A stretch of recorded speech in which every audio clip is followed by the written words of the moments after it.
Assalamualaikum warahmatullahi wabarakatuh.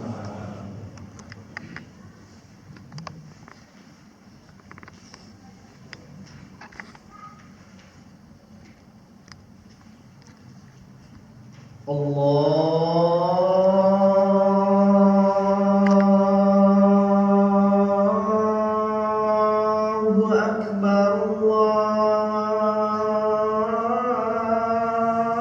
Allahu Akbar.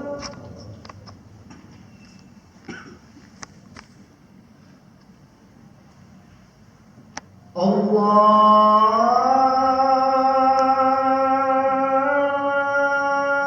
Akbar, Allahu Akbar.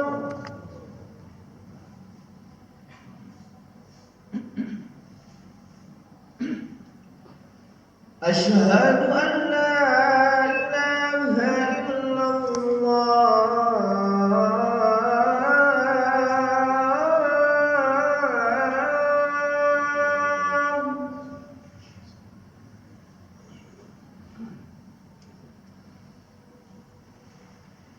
Asyhadu an la ilaha illallah.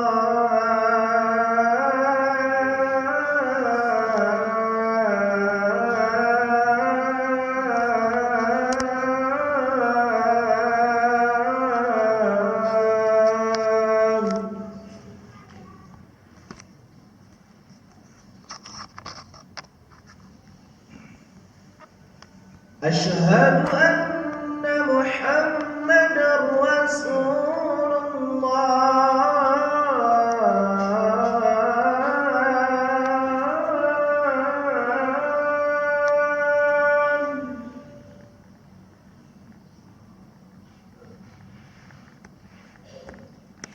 Asyhadu anna Muhammadar Rasulullah.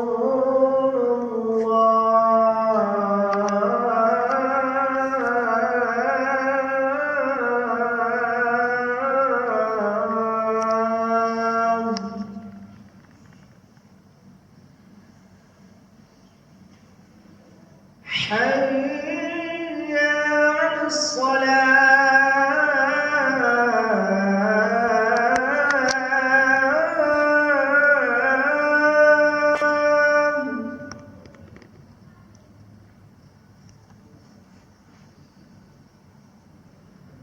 Hayya 'alas salah.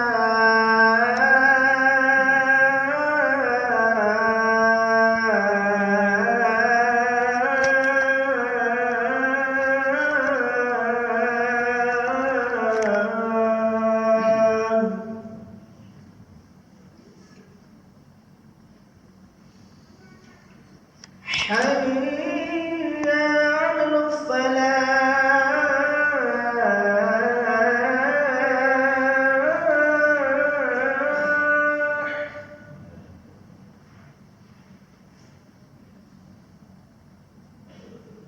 Hayya 'alal falah.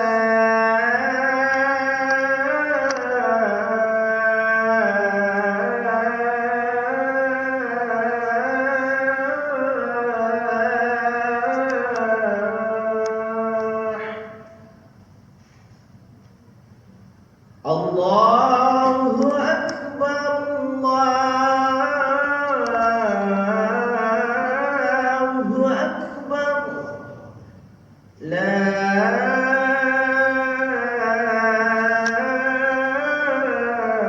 ilaha illallah.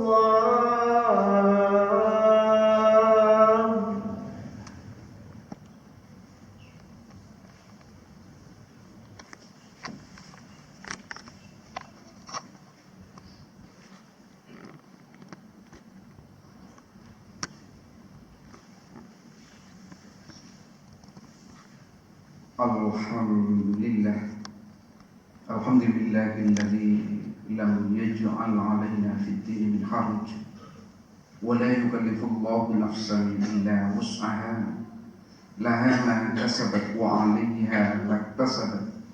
Asyhadu an la ilaha illallah ilahul awwalin wal akhirin وأشهد أن محمدا عبده ورسوله خاتم الأنبياء والمرسلين فصلوات الله وسلامه على رسول الله صادق الوعد الأمين اللهم صل على محمد وعلى آله وصحبه أجمعين أما بعد أيها الحاضرون اتقوا الله كما قال الله تعالى في القرآن الكريم يا أيها الذين آمنوا اتقوا الله حق تقاته ولا تموتن إلا وأنتم مسلمون.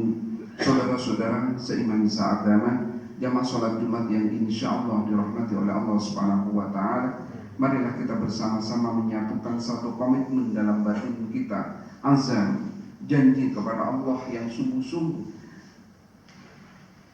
bahwa setiap saat kita akan meningkatkan kualitas iman dan takwa kita kehadirat Allah Subhanahu wa Ta'ala. Allah menjanjikan kebahagiaan di dunia dan Allah pun menjanjikan kebahagiaan di akhirat bagi siapapun yang setiap saat meningkatkan kualitas keimanannya dan ketakwaannya kepada Allah Subhanahu wa Ta'ala. Hadirin yang dirahmati oleh Allah Subhanahu wa Ta'ala, suatu ketika Abu Dzar bersama Rasulullah sallallahu alaihi wasallam kemudian menyampaikan kepada sahabat, an Abu Dzar radhiyallahu anhu qala awsani khalili sallallahu alaihi wasallam bisab'in, telah berwasiat kepadaku Rasulullah sallallahu alaihi wasallam bisab'in dengan 7 wasiat. Hadirin dirahmati oleh Allah Subhanahu wa Ta'ala, ternyata 7 wasiat ini adalah filosofi hidup manusia agar manusia bisa bahagia baik di dunia maupun di akhirat, agar manusia bisa sukses baik di dunia maupun di akhirat. Yang pertama, hadirin dirahmati oleh Allah Subhanahu wa Ta'ala, bihubbil masakin wa an adnuwa minhum, mencintai orang miskin, wa an adnuwa minhum, dan menjadikan orang miskin adalah teman, menjadikan orang miskin adalah kolega. Hadirin dirahmati oleh Allah Subhanahu wa Ta'ala, mungkin kita sudah terbiasa urunan, mungkin terbiasa memberikan sesuatu pada fakir miskin, mungkin kita sudah terbiasa bersedekah kepada orang yang tidak mempunyai itu. Tapi Rasulullah sallallahu alaihi wasallam menganjurkan bukan hanya memberi, akan tetapi menjadikan dia kolega, menjadikan dia teman hidup, menjadikan dia tempat curhat kita setiap hari. Hadirin dirahmati oleh Allah Subhanahu wa Ta'ala, ketika kaki kita melangkah ke sebuah rumah dan rumah itu ditempati oleh orang miskin, maka 2 malaikat datang untuk memberikan dukungan kepada kita. Ketika orang di dalamnya sudah tersenyum kepada kita, maka Allah mendoakan agar kita akan selalu dibuat tersenyum oleh Allah Subhanahu wa Ta'ala. Ketika di dalamnya bahagia, maka malaikat juga mendoakan kepada kita agar kita selalu dibahagiakan oleh Allah Subhanahu wa Ta'ala. Ketika tangan kita memberikan sesuatu kepada orang miskin itu dan membuat dia bahagia, malaikat kemudian mendoakan kita agar rezeki kita selalu ditambah oleh Allah Subhanahu wa Ta'ala. Kalau di dalam Al-Quran, fi kulli sumbulatin mi'atu habba, maka setiap satu yang kita tanam, maka Allah akan menghadirkan 7 kali lipat. Sahabat bertanya kepada Rasulullah sallallahu alaihi wasallam, apa itu maksudnya ya Rasul? Rasulullah menjawab, kalau engkau sedekah 1 dirham, maka Allah akan mendatangkan 7 dirham. Kalau kita sedekah 1.000, maka Allah akan mendatangkan 7.000. Kalau kita sedekah 1 juta, maka Allah menghadirkan 7 juta. Innallaha la tukhliful mi'ad, Allah tidak akan pernah mengingkari janjinya. Yang kedua, hadirin dirahmati oleh Allah Subhanahu wa Ta'ala, wa an anzura ila man huwa asfala minni wa la anzura ila man huwa fawqi. Biasakanlah, kata Rasulullah, melihat orang yang di bawahmu dan jangan terbiasa melihat orang yang di atasmu. Hadirin dirahmati oleh Allah Subhanahu wa Ta'ala, ini sebuah filosofi hidup agar kita selalu bersyukur kepada Allah Subhanahu wa Ta'ala dengan cara melihat orang yang berada di bawah kita. Ketika kita rugi 10 juta, ketika dagangan kita tidak laku, mungkin ketika rumah kita roboh, tiba-tiba kita menyampaikan alhamdulillahirabbil alamin. Mengapa? Hadirin dirahmati oleh Allah Subhanahu wa Ta'ala, karena kita melihat orang lain yang jauh lebih rugi dari kita, rumahnya jauh lebih roboh dari kita. kerugiannya jauh lebih besar dari kita. Hadirin dirahmati oleh Allah Subhanahu wa taala, dikisahkan dari sebuah kitab di Mesir. Ada seorang nenek yang berada di rumah sakit yang tiba-tiba melafazkan alhamdulillah, alhamdulillah, alhamdulillah, alhamdulillah. Cucunya datang. Bagaimana nenek bisa menyampaikan alhamdulillah, alhamdulillah, sedangkan tangan nenek sekarang sedang diamputasi karena kecelakaan itu. Dirangkullah cucu kesayangannya itu. Tahukah Anda, tahukah engkau, nenek yang terbiasa bersama kami itu, ia tahu. Sekarang dia tidak bisa datang ke sini, dia ada di kamar sebelah karena kakinya sudah diamputasi dengan kecelakaan yang sama. Hadirin dirahmati oleh Allah Subhanahu wa taala, tiba-tiba hadir sebuah mindset untuk selalu bersyukur kepada Allah Subhanahu wa taala ketika melihat orang yang lebih rendah dari kita. Yang ketiga, hadirin yang dirahmati oleh Allah Subhanahu wa taala, wa an asila rahimi wa in jafani. Selalulah, kata Rasulullah, untuk selalu menyambung silaturahim, wa in jafani, walaupun orang yang akan kita ajak silaturahim itu selalu menyakiti kita. Wa an asila rahimi wa in jafani. Selalulah mengajak silaturahim, walaupun orang yang akan diajak silaturahim itu akan selalu menyakiti kita. Hadirin dirahmati oleh Allah Subhanahu wa taala, tidak ada seorang rasul yang tidak punya musuh. Tidak ada seorang nabi yang tidak punya musuh. Selalu dihadirkan. Nabi Musa dihadirkan dengan orang yang paling kuat di dunia, itu Fir'aun. Nabi Ibrahim dihadirkan dengan seorang raja yang bernama Namrud. Rasulullah SAW dikepung oleh dua orang yang sangat jahat, Abu Jahal dan Abu Lahab. Mengapa Allah Subhanahu wa taala menyandingkan orang baik itu dengan orang yang jelek? Hadirin dirahmati oleh Allah Subhanahu wa taala, ketika Rasulullah SAW sopan kepada Abu Jahal, mengatakan sesuatu yang baik kepada Abu Jahal, walaupun Abu Jahal tidak mengikuti dan tidak merespon baik, pahala Rasulullah tidak pernah berkurang. Ketika kita menyapa tetangga kita, beliau tidak suka terhadap sapaan kita, pahala kita tidak pernah berkurang karena orang lain memberikan respon positif atas apa yang kita perbuat. Dan bahkan dalam kitab Ihya Ulumuddin Al-Ghazali menyampaikan, orang ini justru disayang oleh Allah Subhanahu wa taala. Mengapa? Karena orang ini tidak hanya mendapatkan satu pahala ketika berbuat baik kepada orang lain, tapi Allah akan menggerus dosa-dosanya karena orang lain memberikan respon yang negatif kepada kita. Hadirin yang dirahmati oleh Allah Subhanahu wa taala, ketika nanti buka puasa, 5.000 piring yang kita berikan takjil kepada orang lain, jangan berharap orang lain akan suka kepada kita. Tidak semuanya orang suka kepada kita walaupun kita telah berbuat baik. Kenapa Allah membiarkan seperti itu? 50.000 piring yang kita berikan kepada orang untuk takjil, untuk berbuka puasa, tidak akan membuat semua orang suka. Mengapa seperti itu? Menurut Allah, tidak cukup pahala yang 50 piring, 5.000 piring itu. Dibiarkanlah 1, 2 orang, 3 orang, 4 orang, 100 orang untuk tetap mencaci maki kita.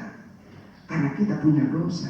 Dan dosa itu ternyata diampuni oleh Allah Subhanahu wa taala, diberikan kepada orang yang selalu menjelek-jelekkan kita. Hadirin dirahmati oleh Allah Subhanahu wa taala. Yang keempat, wa an uktsira min la haula wala quwwata illa billah. Selalu memperbanyak berzikir, berwirid, membaca la haula wala quwwata illa billah. Hadirin dirahmati oleh Allah Subhanahu wa taala. La haula wala quwwata illa billah. La haula wala quwwata illa billah. Tidak ada daya dan kekuatan kecuali kekuatan Allah Subhanahu wa taala. Ketika itu diulang-ulang, maka otak kita dikonstruksi untuk mengakui bahwa yang besar hanya Allah, yang tinggi hanya Allah, yang kaya hanya Allah, yang punya kekuasaan hanya Allah, dan kita maha kecil. Disitulah mengkonstruksi manusia agar manusia tidak merasa lebih hebat dari yang lain. Itulah sebabnya hadirin dirahmati oleh Allah Subhanahu wa taala, ketika gerakan sholat itu selalu batasi dengan Allahu Akbar, Allah Maha Besar, kita Maha kecil. Allahu Akbar, Allah Maha Kaya, kita Maha miskin. Allahu Akbar, Allah Maha pintar, kita Maha tidak pintar. Allahu Akbar, Allah Maha berkuasa, kita tidak berkuasa. Sehingga kita salam ke kanan dan salam ke kiri, kita tidak merasa lebih hebat dari orang lain. Hadirin dirahmati oleh Allah Subhanahu wa taala, salah satu indikator apakah ibadah kita diterima oleh Allah Subhanahu wa taala ketika benak kita, hati kita tidak merasa lebih suci dari orang lain, tidak merasa lebih besar dari orang lain. Hati-hati hadirin dirahmati oleh Allah Subhanahu wa taala yang ingin berangkat haji, ketika pulang ke rumah kemudian merasa lebih suci dari orang lain, merasa lebih dekat dengan Allah ketimbang orang lain, merasa lebih suci dari siapapun, perlu dipertanyakan, apakah haji kita sudah diterima oleh Allah Subhanahu wa taala? Apakah sholat kita sudah diterima oleh Allah Subhanahu wa taala? Ketika puasa kita membuat kita sombong dan merasa lebih wah dari orang lain, merasa lebih suci dari orang lain, perlu dipertanyakan motivasi puasa kita. Hadirin dirahmati Allah Subhanahu wa taala. Yang berikutnya, wa an mengatakan lama binuril haq. Katakan sesuatu walaupun sesuatu itu menyakitkan. Hadirin dirahmati oleh Allah Subhanahu wa taala. Kadang ini dimaknai untuk mengatakan sesuatu yang tidak pernah berpikir apakah orang yang mendengarnya itu sakit atau tidak. Kadang-kadang kita mengatakan kepada orang, Anda tidak sholat, maka Anda masuk neraka. Anda tidak mengaji, maka Anda orang zalim. Padahal Allah menyampaikan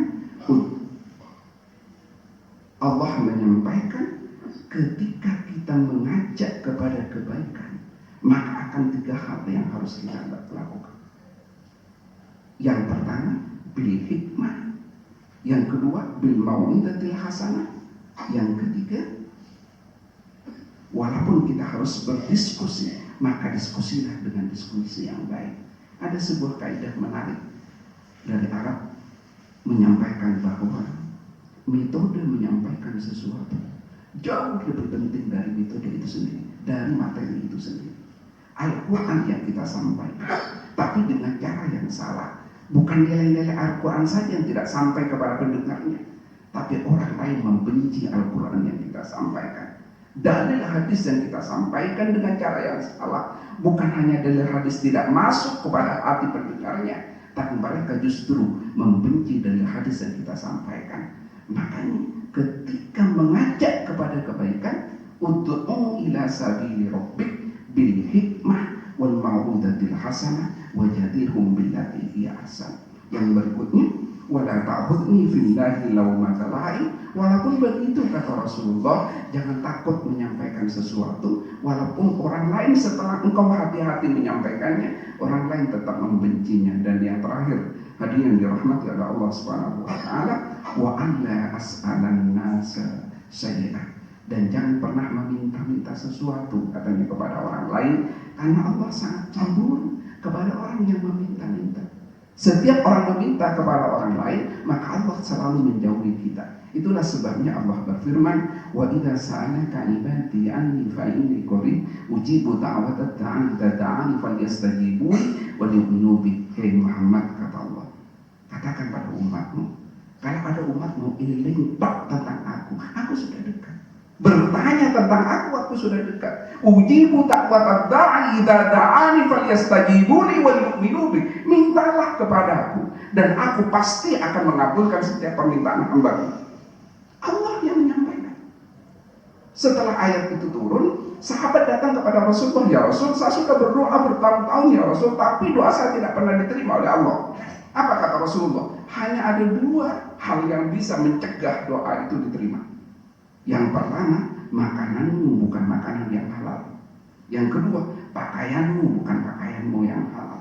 Hadirin dirahmati oleh Allah Subhanahu wa taala, kalau dari 2 ini sudah tidak, maka setiap doa pasti diterima oleh Allah sesuai dengan kehendak Allah. Yang pertama, bil kufu. Allah menerima sesuai dengan permintaan kita. Kita minta mobil, diberi mobil pada Allah. Kita minta naik haji, dinaikkan haji oleh Allah. Kita minta umroh, umroh. Kita minta wanita sesuai dengan keinginan kita, diberikan oleh Allah. Karena menurut Allah, permintaan kita akan membuat kita bahagia. Yang kedua, diterima substansinya. Pengantin muda minta mobil kepada Allah Subhanahu wa taala. Bukan mobil yang dikasih oleh Allah. Dikasih rumah oleh Allah Subhanahu wa taala. Karena menurut Allah, mobilmu tidak akan membuat kebahagiaan pada dirimu, justru rumahmu yang nanti akan membuat bahagia. Diganti oleh sesuatu yang menurut Allah akan membahagiakan kita. Yang ketiga, hadirin yang dirahmati oleh Allah Subhanahu wa taala, diganti dengan yang lebih baik oleh Allah Subhanahu wa taala. Aqulu qouli hadza wastaghfirullah innahu huwal ghafurur rahim.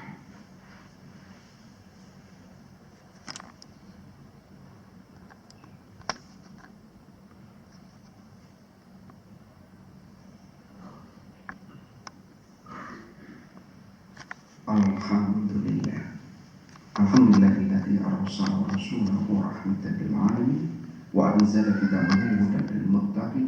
Asyhadu an la ilaha illallah ilahul awwalin wal akhirin wa asyhadu anna Muhammadan abduhu wa rasuluh khatimul anbiya'i wal mursalin. Wa qala Allah ta'ala fil Qur'anil Karim, innallaha wa malaikatahu yusholluna 'alan nabi ya ayyuhalladzina amanu shallu 'alaihi wa sallimu taslima.